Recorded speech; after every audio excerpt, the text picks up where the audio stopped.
Bledsoe was arrested. Patrick Montgomery was in court. Jonathan Manapa will stay in federal custody. No, I don't take responsibility at all. Hey everyone, welcome to the show. So 45-year-old Maine resident and Navy veteran Christopher Maurer was seen entering the lower West Terrace tunnel around 3 p.m. on January 6th. And as he entered the tunnel, he put on a face mask. Maurer then maneuvered to the front of the mob to confront the police. And as soon as he got close, he started reaching toward officers and he started pulling others out from in front of him so he could get closer to the police. So the mob began to push against the officers at that point. Maurer joined in. He was pushing against the people in front of him who were in turn pushing against the police. They surged forward toward the police. Maurer was seen grabbing an officer's riot shield, and he repeatedly tried to rip it away from the officer as another person shot the police with bear spray. So Maurer then moved to another side of the tunnel. He continued to push against the officers. He was resisting their efforts to push him and everyone else back and out of the tunnel. And eventually, the police gained the upper hand. They were able to force the mob back toward the entrance of the tunnel. So Maurer was one of the last people to be pushed back. And even then, he continued to push against the police for another 90 seconds or more. And then they finally hit him with pepper spray. So only at that point did he exit the tunnel. But he still didn't leave the Capitol grounds. He stood on the inaugural stage and he was watching as other people pulled two officers out and into the violent mob and assaulted them, including, as you guys will recall, Officer Michael Fanone, who suffered a heart attack after he was repeatedly tasered by one of Trump's terrorists. So a while after those attacks, Maurer re-entered the tunnel. He took part in another one of these coordinated heave-ho pushes against the police. And then another member of the mob found a large canister of pepper spray, and this person held it up to try to spray the police. Well, Maurer was seen reaching up, and he helped this person point the canister toward the officers.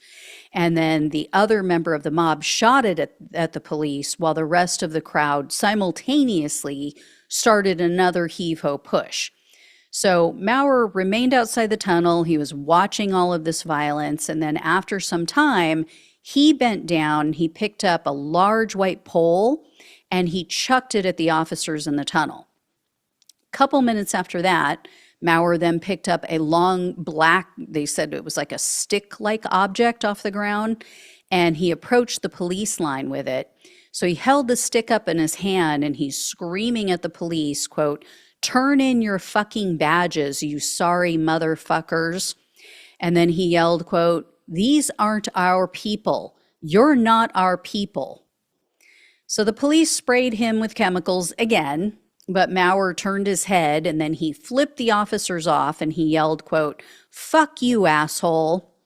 So another officer deployed more pepper spray at Maurer, and then as he was retreating, he chucked the stick at the police, which ricocheted off the tunnel wall, and it struck an officer in the helmet. So then a third officer sprayed Maurer. He again flipped them off, and he screamed, "Fuck you." Maurer then flipped them off with both hands, and he yelled, "Fuck all of you." And then at some point, Maurer must have found some sort of black cord on the ground, or they said it might have been like a phone charger. So he used that to whip at the police. He was like whipping them or trying to whip them. And then police sprayed him with chemicals a fourth time. So finally, Maurer moved away from the tunnel. So he was arrested on February 22nd of 2023, and he was charged with civil disorder, 3 counts of assaulting officers, 2 of which included a dangerous weapon enhancement, entering a restricted building or grounds with a deadly or dangerous weapon, disorderly conduct in a restricted building or grounds with a deadly or dangerous weapon, and 2 counts of physical violence, one of which also included a deadly or dangerous weapon enhancement. In July of 2024, Maurer pleaded guilty to 1 count of assaulting officers with a deadly or dangerous weapon. So he was facing up to 20 years in prison, 3 years of probation, and $250,000 in fines. However, the government requested 54 months in prison, 3 years of probation, and $2,000 in restitution. There shouldn't even have been a plea deal because after Maurer accepted the agreement, he continued to minimize his crimes in statements to the court and the probation department as well. He kept trying to tell them, oh, I didn't really do anything wrong. Well, I mean, right there, plea should have been ripped up. At one point, Maurer said, quote, "All I did was throw a fucking stick." So you will not be shocked to hear Maurer received a less than honorable discharge from the Navy. He was also completely defiant in trying to settle out this case. So according to the prosecutor, he refused to provide contact information for his family or any details about his social media accounts. He wouldn't turn over information about his history of substance abuse. So Maurer also refused to discuss previous juvenile arrests that he had, his education, where he was stationed in the military even, his previous employment, financial information, just refused to give up any of that information. And it seems that Maurer just doesn't play well with others because he even had a falling out with his sixth and final attorney, Amy Collins. In a notice to the court, Collins terminated her representation of Maurer and wrote that there had been a, quote, irreparable breakdown in communication.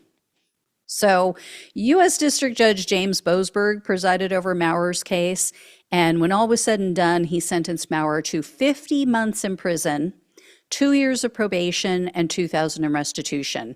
A decent sentence compared to others that I've seen.